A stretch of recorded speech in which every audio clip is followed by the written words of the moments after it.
Welcome to the Arundel Urban Farming Research Clinic. We are a small research farm, a little over an acre, maintained by 4 people as of the summer of 2023. The 4 people maintaining this farm are David Myers, the Agricultural Extension Educator, Brian Hufker, our Research Associate Volunteer, Herb Reed, Emeritus Extension Educator, and Heather Knaus, AgFS and 4-H Program Assistant. The Urban Farming Research Clinic, located just steps away from the Anne Arundel County Extension Office, was created as part of the Anne Arundel and Prince George's Urban Farming Work Group. This group is committed to lead the urban farming initiative by planning educational workshops and projects like the Urban Farming Research Clinic to help urban farmers with topic areas such as business planning, land access, and integrated pest management. From farm tours to hosting student groups, the AAUFRC has been accomplishing our goal of educating not only the next generation, but the current one as well. As you can see from the Google Earth image on screen, the research clinic is only a short walk from our office. This is just a quick overview of the current nutrient management plan. This is a continuation of that overview. These are our fertilizer recommendations. Some of the recommendations are for multiple crops. Now let's get into a quick overview of 2022. We drew up a rough plan for 2022's plantings. All of the crops were strip-tilled, with leaving enough room for a high tunnel that was planned to be built. The crops that were planted in this year were 3 varieties of pumpkin, which were Gladiator, Ray, and Ironman. Additionally, popcorn of the robust 997 variety was planted along with Indian corn, German golden millet, and Royal Hybrid 1121 sunflowers. The growth of all crops was outstanding. There weren't many crops in the year of 2022, so we were able to keep our spray data short and simple. All pesticides that were used this year were Post, Dual Magnum, Sandia, Atrax, Pristine, and Rally. On to the year of 2023. This is what our cropping plan for 2023 looked like. As you can see, we planted a lot more crops in this year. A number of our new crops as well were perennials that were in their establishment year. This is a clearer version of that plan that goes a bit more in depth with each of the plants, showing their planting dates, positions, and varieties. This is another image of our farm taken from Google Earth on August 8th when the season was at its peak. Construction on the high tunnel began on November 9th of 2022. Getting a lot of progress on the frame done in just one day, the first 2 images show day 1's progress. A large time jump from day 1 to the continuation of construction on February 23rd took place. The construction of the high tunnel concluded for the most part on the 23rd, with only the addition of the crank for the sides on March 16th. Construction on the poles to hold up the hops began on March 24th. On April 25th, construction continued with the line being attached and the poles going in the ground. On May 1st, the hops were planted, the bamboo poles were placed, and the ropes were attached for the vines to climb on. On March 31st, the blackberry placement was mapped out. On the same day, the holes for the posts were drilled. April 3rd was when the poles were put in the ground for the blackberries, and the blackberries were planted on that same day. On April 3rd, the holes were drilled for our orchard, a busy day as the apple and peach trees were planted on that same day. On April 3rd, the holes were drilled for everything in the vineyard. April 4th is when our grapes were planted. Posts for the vineyard were put in the ground on April 14th. April 27th, we added the bamboo stakes and wire connecting them to support the growth of our grapes. Our peppers were planted in the high tunnel on May 7th. We hooked up a drip irrigation system in our high tunnel for them on May 11th. On the 15th of May, there was a swarm of bees found away from a hive near the farm. The queen was located, and the bees were transported to a bee box now located on site.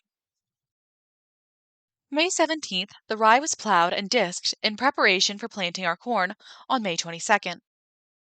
On June 1st and 2nd, we mowed the rye in the area set aside for our pumpkin patch.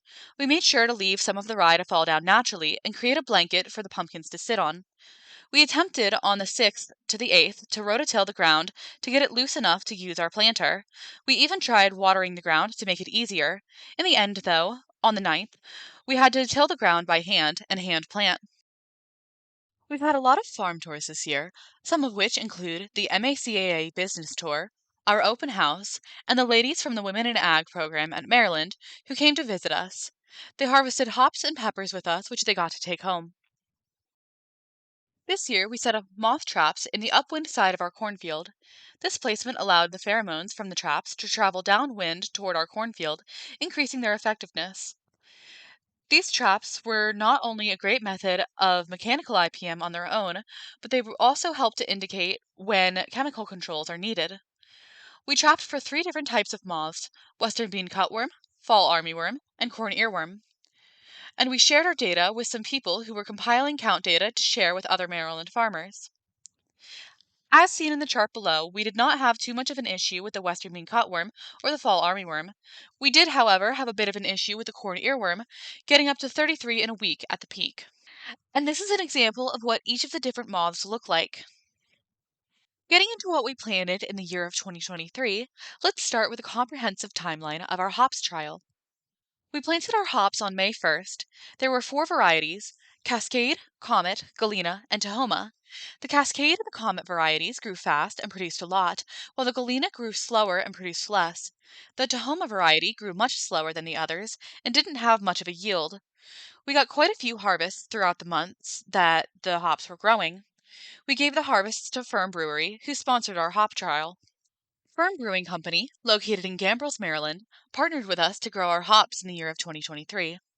They helped us pick our varieties of hops, and most of our harvests went to them. On August 15th, we had our first harvest of hops, getting 5.5 pounds of Cascade and 2 pounds of Comet. With our hops, Firm Brewery created a few different beers, the first of which being their wet hopped Divided Sky. The fungicides used on our hops were Captain, Serum, Mineb, Fostrol, and Bravo. The insecticide used on our hops was bifenthrin, and the herbicides used on our hops were Rely, Devernol, Aim, and Post. This is a chart that delves a little deeper into the details of our spray data for our hops. I'm not going to read out everything on this chart, but all of our pesticide applications have been recorded properly for all of our crops, and all of the charts in this video are a simplified version of our data recorded. Each of the charts is color-coded by day to make them easier to follow. Our grapes were planted on April 4th. There were 4 varieties: Barbara 1103, Cabernet Franc 10114, Merlot 10114, and Petit Verdot 10114. On May 25th, we replaced our plants that didn't quite make it with Cabernet Sauvignon. The plants that were replaced are row 1, numbers 1 and 7, row 2, number 4, row 3, numbers 1 and 4, row 4, number 5, and row 5, numbers 4 and 6. Though the plants started producing grapes this year, we are not letting them go into full production until year 3. All in all, this was a very successful year for our grapes. The fungicides used on our vineyard were Captain, Serum, Mineb, Fostrol, and Bravo.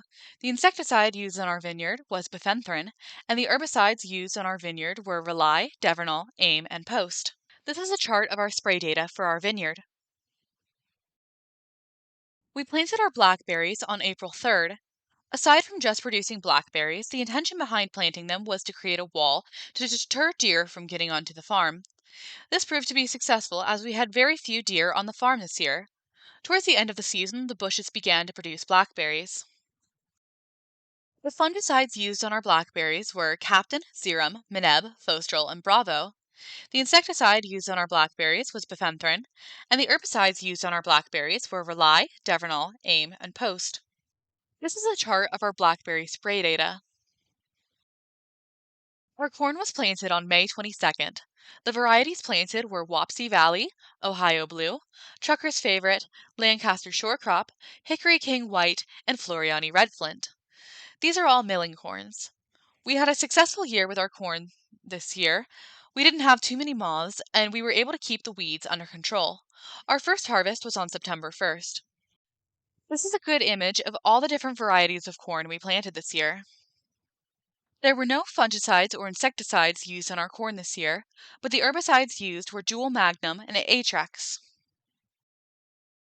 On the 9th of June, we planted our pumpkins. They were strip-tilled in with the rye. The varieties that were planted are Ironman, Ray, and Gladiator. We began to get our first pumpkins in August, and many more since then. We had a pretty fruitful season with our pumpkins. We mowed the pumpkins on October 3rd, replanting the field with rye on October 11th. The fungicides we used on our pumpkins this year were Post, Mineb, Fostrol, and Bravo. The insecticide used on our pumpkins was bifenthrin, and the herbicides used on our pumpkins were Roundup, Dual Magnum, Sandia, and Rely. And here is a chart of our spray data for our pumpkins. We planted our peppers on May 7th. There were 9 varieties planted, which consisted of Spitfire, Carmen, Escamillo, Goddess, Lunchbox Mix, Nassau, El Jeff, Baron, and Altiplano. The yield was better than we could have hoped for. We had to harvest frequently to keep the plants from weighing down too much. On August 7th, we took a harvest of peppers over to Firm Brewery for them to use in their new pepper beer. October 19th, we removed the peppers from our high tunnel. Firm Brewing Company, located in Gambrels, Maryland, partnered with us to grow our hops in the year of 2023. We didn't just give them hops, however, we also gave them some of our spicy peppers this year. Among all of the peppers we grew this year, we were growing some jalapeno and serrano peppers. When Firm Brewery wanted to create a spicy pepper beer, we happily brought them 55 pounds of our spicy peppers. The beer that was made from our peppers was called the Spicy Urban Farmer. And this is a great photo of the 55 pounds of jalapeno and serrano peppers we took over to Firm. The fungicides we used on our peppers this year were Meneb and Bravo. The insecticide used on our peppers was bifenthrin, and there were no herbicides used on our peppers. Our peaches were planted on April 3rd. There were 4 varieties planted initially: Summer Serenade Krimsk 86, Belair Lovell, John Boy Krimsk 86, and Glowhaven Lovell. On May 25th, the Summer Serenade tree number 2 was replaced with Red Haven. The trees showed good growth this first year, but they will not be in full production until year 3. As the winter approached, we painted the trunks of the trees white in order to prevent sun scald and cracking. The fungicides used on our peaches were Captain, Xerum, Fostril, Meneb, and Bravo. The insecticide used on our peaches was bifenthrin, and the herbicides used on our peaches were Rely, Devernol, Aim, and Post. And this is a chart of our spray data for our peaches. The apples and peaches are both trees that look pretty similar at this stage of growth, but a good way to tell the difference between the two is based off their leaf shape. Peach tree leaves are very long and thin and tend to curve underneath of themselves a bit, whereas apple tree leaves are wider and tend to curve up from their sides. Our apples were planted on April 3rd. There were 4 varieties planted: Gala G 935, Crimson Crisp G 969, Golden Delicious EMLA 111, and Crown Empire G 41. The trees showed good growth this first year, but they will not be in full production until year 3. As the winter approached, we painted the trunks of the trees white in order to prevent sun scald and cracking. The fungicides used on our apples were Captain, Xerum, Fostril, Meneb, and Bravo.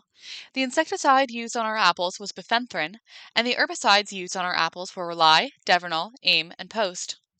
This is a chart of our apple spray data.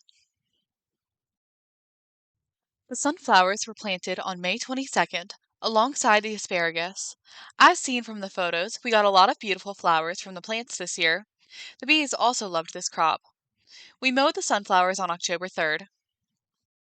There were no fungicides or insecticides used on our sunflowers in 2023, but the herbicides used were Dual Magnum, Post, and Roundup. We planted our asparagus on May 22nd alongside our sunflowers with buckwheat as its nurse crop. Asparagus takes a few years to produce, though it already did great in terms of growth this year. Our buckwheat was planted on May 22nd alongside our bees. The main goal of this crop was to provide flowers for our bees on site. The crop did well with its growth and production. We mowed it down on October 3rd. No pesticides were used on our buckwheat or our asparagus in 2023. Thank you for taking the time to watch this video. We appreciate your interest in the Arundel Urban Farming Research Clinic. If you would like to know more information or follow along in a month-by-month format, check out our website and social medias linked below.